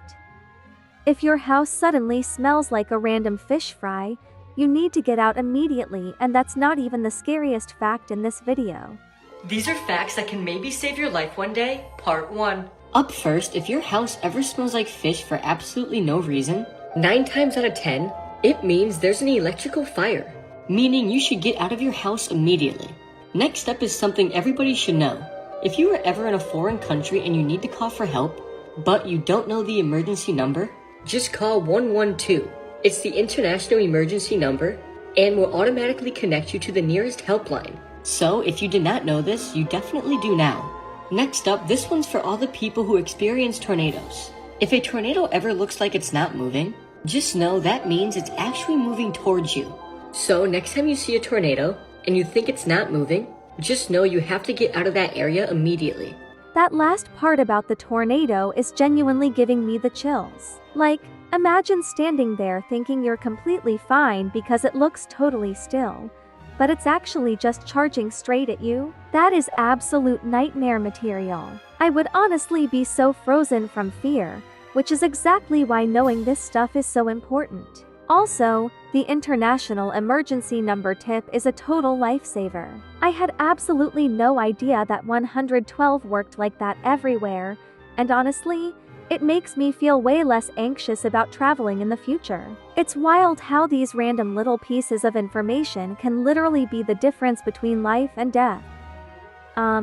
If you ever see a literal dollar bill casually sitting on your windshield, do not touch it, get in your car, and drive away instantly. These facts could save your life. The last one is insane. First, if you take a flash photo of someone and one of their eyes reflects white instead of red, tell them to see a doctor immediately. It is a major early sign of eye cancer. Second, if you ever notice a dark, straight, vertical line randomly appearing on your fingernail, go to the hospital. This is one of the most common early signs of a highly aggressive skin cancer called subungual melanoma. Third, if you get in your car and see a flyer or a dollar bill tucked under your wiper, do not get out to grab it. Drive away immediately. It's a common trap used by carjackers and kidnappers to get you out of your locked car, and you got free money too. Now, the crazy one. If you are in a hotel or public restroom, put your fingernail against the mirror. If there is a gap between your finger and the reflection, you are safe. But if your finger directly touches the reflection with absolutely no gap, leave immediately. It's a two-way mirror and someone is secretly watching. If this is someone you care about, one day it might save your life. Subscribe because... That last tip about the mirror is actually so insane and terrifying. Like, imagine just casually doing your lip gloss in a public restroom or a hotel, and then you do the nail test and there's absolutely no gap. I would actually lose my mind and run out of there so fast. It is genuinely so scary to think about who could be on the other side of that glass watching you. This entire video just unlocked so many new phobias for me, but I am so glad I watched it. From the crazy dollar bill car trap to checking your fingernails for weird lines, it's wild how these random little things can totally save you. I am definitely going to be way more aware of my surroundings from now on because you literally never know. Okay, so you guys know how Roblox is supposed to be, like, just a fun game, right? Well, I went down a literal rabbit hole and found some groups that are honestly super weird and actually kind of terrifying. Like, I'm talking about secret servers and creepy rituals that feel way too real. You are seriously not going to believe what I found. Let's get into it. Hey you, make sure to subscribe, like, and turn on post notifications, and don't forget to join my group to play with me. Ever notice how the internet can turn literally anything into a total aesthetic, even things that are actually super dangerous? That Children of the Winding Star cult is very weird. First thing I want to do is give a definition of what a cult even is. According to Google, a cult is a relatively small group of people having religious beliefs or practices regarded by others as strange or sinister. And at first I thought of joining it, thinking it was like a PFP cult that we used to do.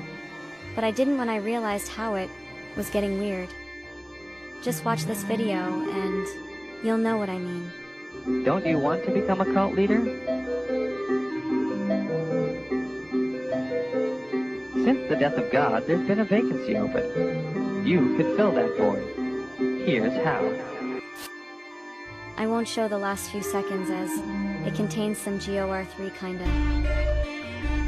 And what makes me mad about this whole thing is that in the video that the creator made when she started the cult, she said it was a joke. This is nitrogen monoxide funny one. It's starting to remind me of Spawnism. If you are in the Forsaken fandom, you will understand. If you don't understand, do some research. Another thing is PPL. In the cult act like it's some cute thing to start a cult, and that it's some cute trend. Now why are we normalizing cults? I'm sorry, but that is just weird. Another thing is in the past. Real cults have K, LL3D, and Traumatized, PPL, and now we're acting like it's some cute thing? So first of all, if you are a part of it, DNI. And second of all, it's not at all cute if you're in. Another thing is I low feel like they are mocking PL who survived actual ill cults and are traumatized. And I feel like the creator literally could have just said I want to build a community of PPL, and our emoji combo will be, or SMT. Comment how you feel, Abdit, and feel free to vent smiley face. Sparkle riot out. She is spitting pure facts at the end of this video. It's actually so wild how people on TikTok try to turn the concept of a literal cult into some cutesy little internet trend just for clout and matching profile pictures. Real cults ruin lives and cause actual trauma, so trying to normalize that under the guise of it just being a joke is honestly so toxic and low-key and hinged. There are so many better ways to build a community and find your people online without romanticizing something so dark. Like, if you just want a fun group aesthetic or a cool emoji combo to share with your friends, you could easily just start a regular fandom club or a group chat. You don't need to play around with sketchy rituals or call it a cult just to feel like you belong somewhere. It's just super disrespectful to anyone who has actually suffered from those situations in the real world. Hopefully, people will finally wake up and realize that making these kinds of trends trendy is not the vibe at all. I literally can't believe we are back on this side of the internet again, but apparently, the Spawnism community is still out here trying to prove they aren't a total cult. You guys say respect all religions till it's Spawnism. I'm here to clarify some things about Spawnism. As a devoted member, we are not a cult. We are a religion of misfits who believe in rebirth from the Spawn. The Spawn is our Lord and Savior. They do not care what you have done in the past. Spawnism believes in having a second chance in another life after you die. We were muted, closed to please the Spawn. We love our Savior. They will guide you to a safe haven for you to be yourself. We do not harass those who hate. We simply inform them and welcome them with open arms when they repent and see the truth. Glory to the Spawn, pops your eye out. Them trying to explain this whole lifestyle like it's just some normal, everyday religion is kind of sending me. Like, I've definitely seen these accounts popping up all over my feed before, but every time they talk about it, it just gets weirder. The way they talk about dressing in muted colors just to please the Spawn and finding a safe haven sounds so intensely scripted, it's actually insane. They are really trying so hard to make it seem like a totally chill, welcoming space for misfits, but the whole vibe is giving major creepy folklore energy. It's just wild how they claim they don't harass anyone who speaks out against them, because everyone knows how chaotic the comment sections get whenever people mention the Forsaken fandom. They can say it's all about rebirth and second chances as much as they want, but the whole thing is just way too eerie to take seriously. It honestly feels like we are watching someone who is completely brainwashed try to convince the rest of the world that their little group is just a misunderstood club. It's honestly so scary how a basic game can completely take over someone's life until it spirals into total chaos. Let's talk about Girl Garden Addiction. Sorry for not posting for a very long time. Just sad busy with homework and more. If you're a Filipino, you probably had watched this KMJS video. But if you're not a Filipino, I'll explain why. There was this girl who is addicted to her cell phone, and her favorite game addiction is Roblox, and inside is Grow a Garden. But after she was given a new phone on her birthday, she became very addicted to Roblox, Grow a Garden, and would even not do her assignments, or even go to school every day, like she used to. When she played Grow a Garden, she was gonna trade her best pet, thinking the person who she was trading with is trustful. But after just a few minutes, she got scammed, and she got angry. She screamed saying, "Wag niyo ko bidyuhan," translated to, "Don't record me." Here's the quote for today. Never do a thing that can change your life forever. Well, goodbye and stay safe. That quote at the end is such a huge reality check. It's seriously so sad how that poor girl let a random Roblox game completely destroy her routine to the point where she wasn't even going to school anymore. Getting scammed is literally the worst feeling ever, but to have it cause a whole breakdown on camera is just devastating. It really shows how dangerous these online addictions can get when you lose touch with the real world over some virtual pets. Hopefully, people watching this realize that no game is ever worth risking your peace of mind or your education over. It's a super important reminder to stay safe and never trust sketchy strangers on the internet, even if they seem totally nice at first.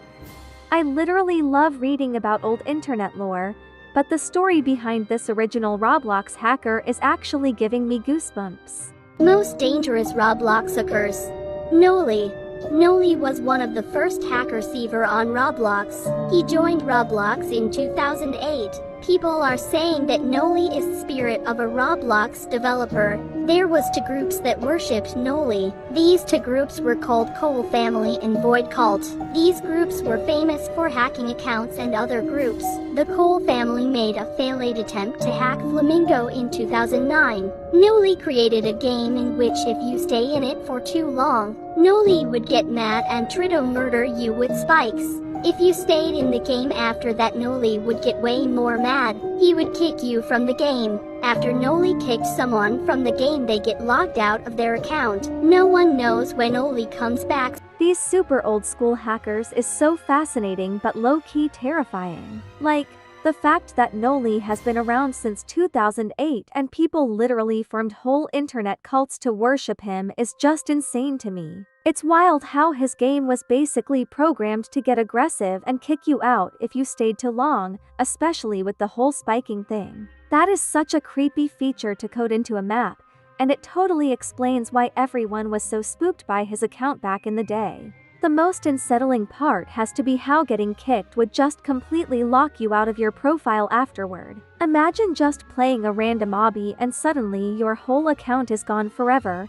I would absolutely lose my mind. It's so eerie how nobody actually knows if or when he'll randomly show up again on the platform. This whole story is honestly the perfect type of vintage internet mystery to obsess over when you're looking for something spooky. If you're a night owl who loves exploring creepy internet urban legends, this hidden midnight game is about to completely ruin your sleep schedule. So some Roblox players are reporting there's this game that only shows up at midnight. Like it doesn't exist during the day. You can search for it at 11:59, nothing. But hit 12:00 a.m., boom. A gray icon, no title, no creator. People say if you join, it drops you in this weird, empty mall-looking place. The lights buzz, the walls are this nasty yellow color, and it feels like you're not supposed to be there. And get this, you can't leave. The leave game button just flickers. If you ever join this game, I advise you to follow these rules. 1, don't turn around if you hear footsteps. 2, if you see a player with no name run, they are not supposed to be there. 3, never open a glowing door. 4, leave before 12:15 a.m. Everyone who's joined says the same thing. You can't leave. And when they close Roblox, that game disappears from their history. So yeah, if you ever see a gray Roblox game at midnight, don't click it. A glitchy game that only shows up at exactly midnight is giving creepypasta vibes, and I am so here for it. The whole description of getting dropped into a weirdly abandoned mall with buzzing lights and nasty yellow walls sounds like a total nightmare. It's so eerie how the rules say not to turn around if you hear footsteps or to run if you see a player without a name. Like, That is genuinely so spooky and makes you feel like you've stumbled into a cursed part of the internet you were never supposed to find. You think Roblox is just a innocent kid's game, until you uncover the absolutely unhinged world of its secret extremist groups.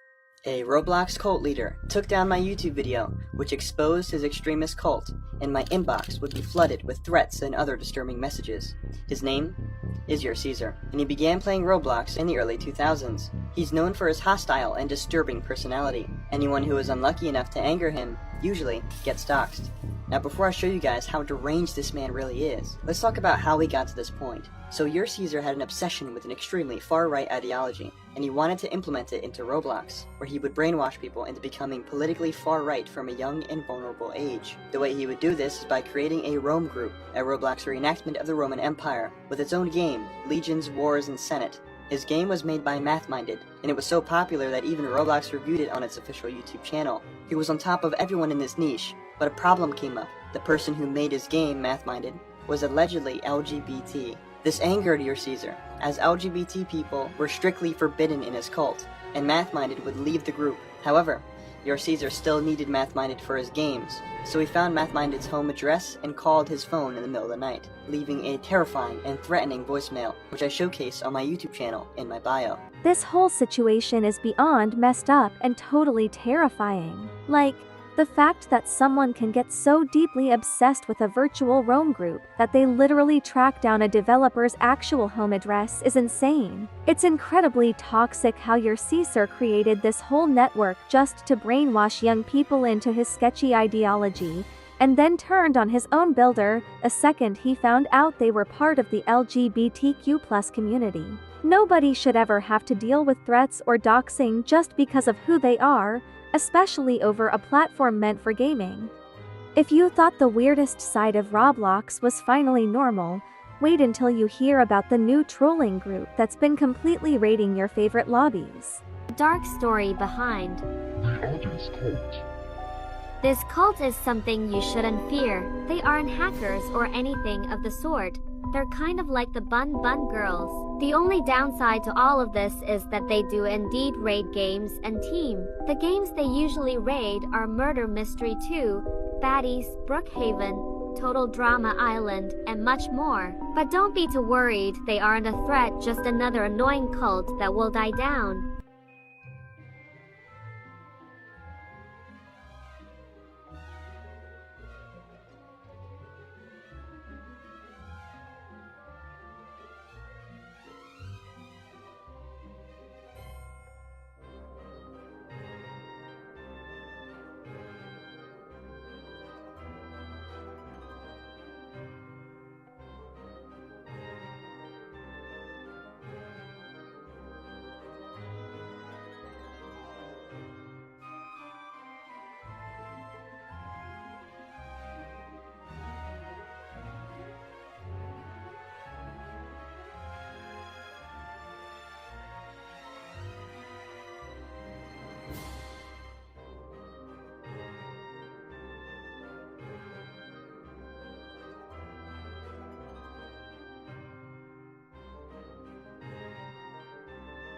These random groups popping up all over the platform is so funny but low-key kind of annoying. Like, the way she compares them to the Bun Bun Girls makes total sense, because they aren't actually dangerous hackers or anything. They're literally just out here doing the absolute most to ruin everyone's vibe. It is pretty wild though how they manage to successfully raid so many popular lobbies like Brookhaven and Murder Mystery 2 all at once. Have you ever been watching a super cute, colorful video, like maybe a cartoon or someone just doing a craft, and then out of nowhere something just feels wrong? Like, the vibe gets super weird and you realize there is a totally messed up story behind the screen? Yeah, some channels are like this. Let's check them out. Make sure to subscribe and like and turn on post notifications to stay safe. Wait, is this video for kids? Or is it actually trying to creep us out? What you're looking at is what seems like a normal kids YouTube channel that you'd see everywhere else, but the more you watch it, the more it feels like something pretending to be for kids rather than actually being made for them. This is the YouTube channel Hey Kids. At first, it blends in with everything else. You got the bright colors, the nursery rhymes, the random characters thrown together like those Finger Family style videos that used to flood YouTube. It looks like your typical YouTube Kids slop videos that are there to make bank off kids. And if you weren't paying attention, you'd probably just scroll past it.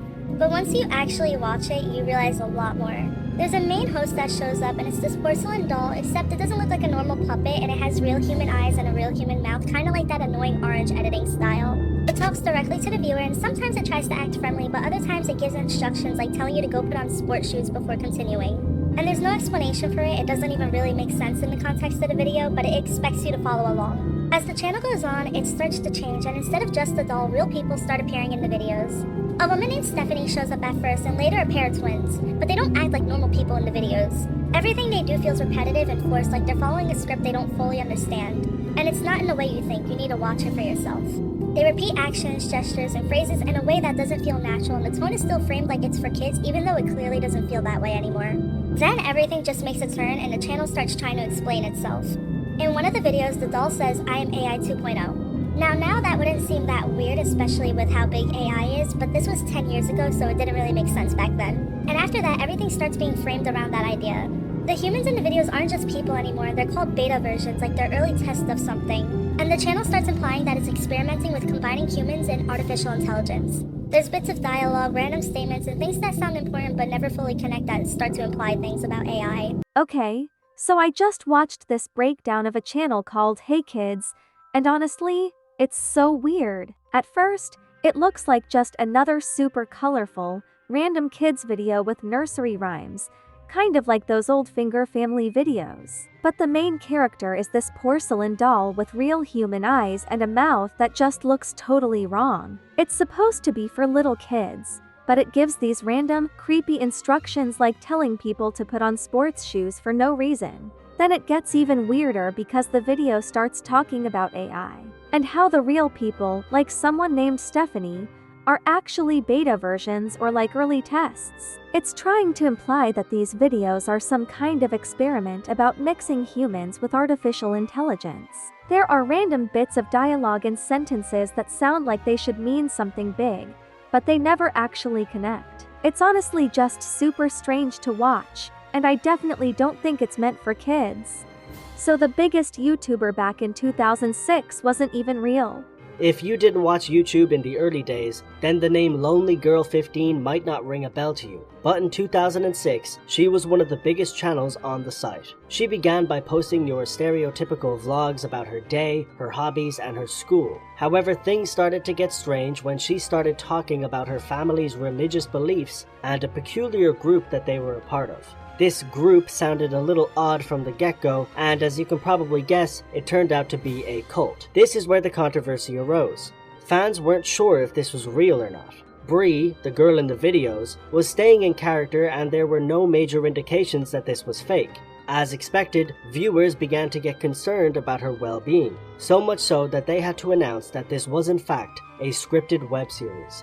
By March of 2007, Lonely Girl 15 was the #1 most subscribed channel on the entire site. The show had taken the website by storm, and for 2 years it was a dominant force on the platform. Back in the day, everyone thought this girl Bree was just a normal teenager posting vlogs about her life, her school, and her hobbies. But then it got super weird when she started talking about these strange religious beliefs and a secret group that totally sounded like a cult. Everyone was watching, and people actually got super worried about her and her safety because it seemed so real. It turns out it was just a scripted web series the whole time. Once they told everyone it wasn't real, people were shocked. But it didn't even stop the show from becoming the most subscribed channel on the entire site by 2007. It's honestly so impressive how they kept it going as an interactive drama about a mysterious secret society for 2 years. It's like the original internet mystery that had everyone guessing. Is she actually okay? People are freaking out over this account, and honestly, I get why. Reacting to the scariest TikTok accounts, part 1. Today we're going to be talking about an account known as Sitting and Smiling. The username is literally exactly what it sounds like. This girl does nothing other than sit and smile. But it's about to get really creepy, so let's go ahead and take a look at it.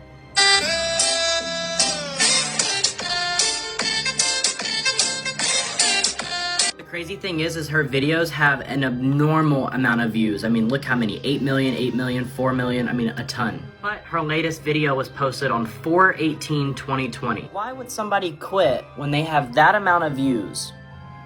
The weird thing is her bio used to say, "I'm not kidnapped." And her bio changed. And I found her Instagram account and it gets even weirder. She hasn't posted in over 40 weeks and she posted this video of a butterfly. And I guess a bunch of her fans are saying MK Ultra. And do you know what MK Ultra is? MK Ultra was a top secret CIA project that gathered information with psychological torture. Also, click the link in my bio to watch my latest YouTube video. That's so creepy. The account is exactly what it sounds like. The user just sits there and smiles, doing absolutely nothing else. It's so weird because her videos have millions of views, but then she just stopped posting altogether in 2020. Her bio used to say, "I'm not kidnapped," which definitely makes me feel like something is wrong, and her Instagram has even weirder posts of butterflies that people are linking to MK Ultra. So strange how an account can just disappear after getting so popular. The creator in the video explains that MK Ultra was a secret project about mind control and psychological torture, which makes the whole beta version vibe of her page feel even more unsettling. It's definitely not the kind of thing you expect to see on your feed when you're just scrolling. I honestly don't know if this is some kind of elaborate performance art or something much darker. I found something super creepy on a random Roblox profile that actually connects to a whole different game.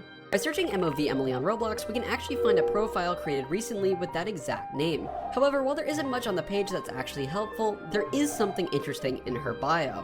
That being the phrase, New Bern NC. If you pay close attention to Emily's second video, I mentioned a part where she shows a photo of the route Josh took to visit her. Well, in that photo, Josh's location is slightly cropped off. If we fill in the blank with New Bern, North Carolina, we actually get a perfect match to Emily's story. But that's not where the connections end. If you've been a fan of this channel for a bit, then the city New Bern, North Carolina should sound familiar. That's because in a separate Roblox ARG, a game I've covered before titled Sarah's House Tycoon, uses this exact city as the final resting place of a woman who is also being stalked by a Roblox player. With this in mind, by going to the profile of the only other developer that references this random town, you can actually find a new game that isn't related to Sarah's house at all. A game titled North Lake Drive, which is the exact same road we see in MOV Emily's second video. Of course, by entering the game and typing the code from the Q&A, 877-800-588-2300, you're teleported to a secret room with a message that reads, "Have you ever made a mistake that couldn't be taken back? Something you never saw coming, but alters the lives of people. This map is dedicated to those mistakes, my mistakes. Thank you, Emily, for allowing me to correct them." So before we get into the implications of this Roblox game, I want to confirm one thing. It has 0 games and 0 friends, but then you see this location, New Bern NC, in her bio. When you look at the route map from another video, it's like the pieces fit perfectly. It's actually kind of chilling how everything links back to that same city in a totally different Roblox game called Sarah's House Tycoon. It's like these things are haunting the game from the inside out. Then it gets even crazier. There's this other game, North Lake Drive, that shows the exact same road from the first video. If you type in that long secret code, you get taken to this hidden room with the spookiest message about making mistakes that can't be undone. It's honestly so unsettling to think about, especially knowing this whole map is supposedly dedicated to someone's past mistakes. Like, who even thinks to hide these kinds of deep secrets in a game? It's seriously giving me the creeps. Have you seen this weird Roblox channel where the comments literally control everything, and it's honestly just super creepy? There's a Roblox TikTok channel that only posts one thing: human-like figures stuck in the middle of a desert. They don't talk. They try to escape. They're just left there. And here's the strange part. The comments decide what happens next, and the creator actually adds those items into the next video, placing food, water, or objects right in front of them, mostly just out of reach. These comments are just as insane and torturing as the creator, but many people also try to help those figures with good comments, which get ignored. The figures are never moved to a new map. It's always the same empty desert. No explanation, no story text. Just silent clips that feel uncomfortable to watch. There's no jump scares, no monsters. It's unsettling because it feels deliberate and controlled. Some people think it's just a creative Roblox concept. Others see it as commentary on how viewers treat characters when there are no rules. And a lot of people admit they keep watching because they want to see how far the comments will go. It's not loud, it's not scary in a normal way, But once it shows up on your FYP, you don't forget it. Would you comment what happens next? Or would you scroll and pretend this never showed up? Follow for more. So, there's this Roblox account that posts videos of little human-like figures stuck in the middle of a desert. The creator just lets the comments decide what happens next, like asking them to give the figures water or even more friends. It's so uncomfortable because the creator puts the items just out of reach. Like, why would you do that to them? It feels like the comments are just as mean as the creator, and it's honestly super sad to watch. Even though people try to leave nice comments to help, the creator just ignores them. The figures are never moved to a new place, so it's always just the same empty desert with no story or explanation. Some people think it's just a creative project, but others see it as a weird way to show how people act when there are no rules. Honestly, once it shows up on your feed, it's impossible to forget about it, and it makes me wonder what people will ask for next. You guys have to see this video because it's literally so creepy how this random channel was obsessed with a missing person case. A channel named 112 Dirtbag posted a video titled Happy Anniversary, and it shows an older man laughing maniacally, and then he stops and winks at the camera with text saying Happy Anniversary fading onto the screen. Weird at first, but nothing crazy, right? That's where you're wrong. People started connecting this man to a girl named Maura Murray who disappeared in February 2004. The video being titled Happy Anniversary and being posted on the 8-year anniversary of her disappearance was the first connection, but then people also started making connections with the channel's name. Maura had crashed her car and disappeared on Route 112, and her father called her kidnappers dirtbags during an interview. People started digging deeper into the channel and found out that it was ran by a man named Jeffrey Alden Olson, and he had some other videos on his channel that connected him to the case. There was a video called Maura Murray, and it showed a ticket that was dated a couple of days after her disappearance. There was another video that at the end showed this picture, which looks random, but was later deciphered as an indication that Maura's body is located at a resort that's map was connected to this photo. Police investigated Jeffrey, and apparently nothing came of it, so people started digging into him more and discovered that he was just severely mentally ill and happened to be interested in a lot of missing person cases. And apparently he was so interested that he tried to involve himself in Maura's case. So, this guy from the channel 112 Dirtbag posted a super weird video just to say happy anniversary, on the exact day a girl named Maura Murray went missing. At first, it just looks like an older man laughing, but then you realize he's trying to connect himself to her story. It's honestly so strange how he used things like her car crash location and random ticket photos to try and insert himself into the investigation. Like, why would anyone even want to do that? The police actually looked into him, and they eventually found out he wasn't involved at all. It turns out he was just struggling with his mental health and was super obsessed with missing person cases. Even though it was really scary to think he might have known something, it seems like he was just trying to be part of the mystery. It's definitely one of the creepiest things I've seen on the internet lately, and it's honestly just super sad that people go to those lengths for attention.